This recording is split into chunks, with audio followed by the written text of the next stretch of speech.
Há pessoas que têm uma mente tão boa, não é verdade, que se lembram de coisas desde a sua infância. Eu mesmo tenho muita dificuldade com lembranças, não sei você. Meus irmãos e irmãs, a paz do Senhor, tudo bem com vocês? Família, tudo bem? Espero que sim. Queridos, hoje nós estamos aqui para estudar mais uma vez o nosso devocional diário da AD Holinés. Hoje estamos estudando o devocional do dia 17 de maio de 2025. O nosso tema hoje é Deus se lembra de nós.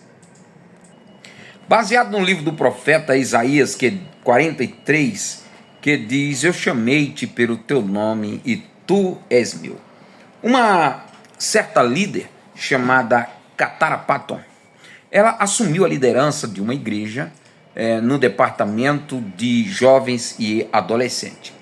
E uma certa vez, em um bate-papo, em uma palestra com os pais e a mãe desses adolescentes, juntamente com os adolescentes, ela chama lá do meio daqueles adolescentes uma jovem que era um pouco tímida.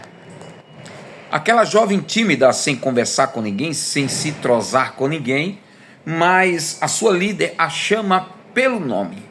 E quando chama pelo nome, ela fica surpresa, olha para a sua mamãe, dá um sorriso e diz: Mãe, ela sabe o meu nome. Como é bom ser reconhecido pelo nome. Como é bom as pessoas olhar para nós e saber que nós temos o nome. Não é a irmãzinha do coque, não é aquele irmão do óculos escuro, não é aquele careca, não. É muito bom ser conhecido pelo nome. E a Bíblia Sagrada diz, irmãos, no livro do profeta Isaías, o povo estava todo disperso. O povo, quando o profeta Isaías escreveu ou profetizou, o povo estava em cativeiro, o povo estava triste, estavam em plena angústia, mas mesmo assim ele tinha uma palavra da parte de Deus. A palavra era que Deus se lembra de vocês, Deus conhece cada um de vocês pelo nome. Dizia o profeta Isaías: se vocês entrarem pelo mar, as águas não te submergirão. Se passarem pelos fogos, as chamas não arderão em ti, porque Deus te conhece pelo nome. Como é bom ser conhecido. Você gosta de ser chamado pelo seu nome, ou o irmão gordinho, aquele irmão magro, aquela irmã magricela, aquele mais branco, aquele calvo? É muito bom ser chamado pelo nome. E o tema de hoje, nós vamos ler tantos nomes que você não imagina. Eu acredito que é por isso que o tema hoje é Deus se lembra de nós. Os nossos nomes estão tudo escrito no livro da vida do Cordeiro, que foi morto antes ou desde a fundação do mundo. Agora vamos lá para o livro de 1 Crônicas. Lembra que eu falei que a gente vai falar muitos nomes hoje? Livro de 1 Crônicas. Todas as vezes que as pessoas estão lendo a Bíblia e se deparam com 1 Crônicas, algumas pessoas desistem de ler, porque é só nomes. Ele começa assim, o livro de 1 Crônicas. Veja só, para os irmãos ter uma ideia. Só um minuto. Olha como começa o livro. Adão, Sete, Enos, Cainã, Maalalel, Jared, Enoque, Metusalém, Lameque, Noé. Só nome, né? Isso trata sobre a genealogia bíblica. Qual é a importância da genealogia bíblica? A importância é mostrar a linhagem que vem Cristo.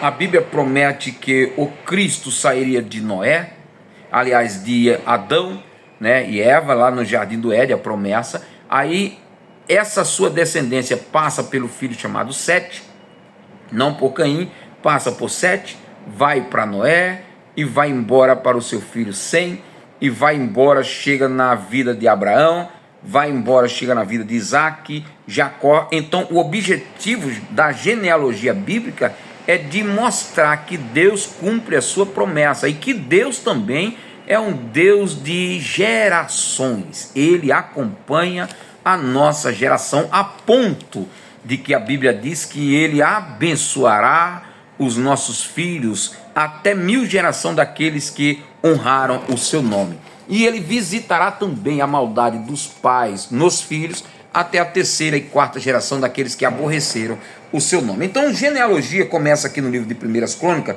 contando a genealogia de Adão, depois pula para a genealogia de Noé, depois passa por Sem, Cão e Jafé, aponta para um homem chamado Nirode. Nirode foi um grande homem caçador, né, que foi o princípio da Torre de Babel. Aponta para um homem famoso chamado Peleg. Quem foi Peleg? Peleg, na sua época, começaram a se dividir as terras, né, as divisões da terra por língua. Aí depois entra aí na família de Naor, Terá, que são os parentes de Abraão, e por fim, Abrão. Agora vamos para o capítulo 2 de Segundas Crônicas. Capítulo 2 de Segundas Crônicas, ele começa a falar sobre os 12 filhos de Jacó. Aí pula um pouco e aponta um homem chamado Acã, dizendo que Acã foi o responsável por trazer grande desgraça para o povo de Israel, ali no livro de Josué. Depois ele deixa um pouco a vida de Acã e entra para o livro falando sobre a vida de Boaz, vô de Davi. Aí o capítulo número 2 ainda fala aí um pouco sobre Jessé, pai de Davi. E deixe-me falar algo aqui. Eu já ouvi algumas pessoas falar que Davi nasceu em iniquidade, né? Porque quando Davi ele diz assim: em pecado fui gerado e em iniquidade me concebeu minha mãe. Alguém chegam a dizer, eu já ouvi pessoas dizer isso, que Davi era filho de uma prostituta, sujando a imagem da mãe de Davi de uma tal maneira. Mas eu quero limpar aqui essa ideia. A Bíblia diz aí no livro de Primeiras Crônicas que Jessé, ele teve 10 filhos com a mesma mulher. Foram 7 filhos homens e 3 mulheres. E a Bíblia diz que foram com a mesma mulher. Eu achei bem interessante isso. Então, se ele teve os 10 filhos, inclusive Davi está nessa lista, filho da mesma mulher, como pode então Davi ser filho de uma prostituta? Então, daqui para frente, vamos mudar, porque a Bíblia responde a Bíblia. Termina agora no capítulo número 3, vai falar um pouco sobre os filhos de Davi. Davi teve 6 filhos morando em Hebrom, e lá está citando o nome dos filhos de Davi, e mais 14 filhos quando ele se muda para Jerusalém. Davi teve um total de 20 filhos, mais uma filha. Capítulo 3 ainda vai trazer um relatório aí sobre os reis de Judá, começando aí por Salomão. Vale a pena você ler, né? E é muito bom. Terminando o capítulo número 3, quando eles estavam sendo deportados, começa aí uma nova linhagem a partir do rei Jeconias. Então traz aí a família de Jeconias, encerrando aí o capítulo número 3, e nós vamos continuar amanhã lendo o capítulo número 4. Vamos lá, agora para o Novo Testamento, capítulo de número 5 de João, do Evangelho de João, de Jesus Cristo, né, segundo escreveu João, capítulo 5, versículo 25 ao 47. Ontem nós lemos que Jesus, as últimas palavras que Jesus disse para aquelas pessoas que vieram lhe interrogar, era que aquele que crê em minha palavra, não é nas minhas, é em minha palavra, e crê naquele que me enviou, tem vida eterna. Agora Jesus, ele continua falando que ele é vida eterna, e ele diz que chegará a hora que os mortos que estão no sepulcro ouvirão a sua voz e ressuscitarão.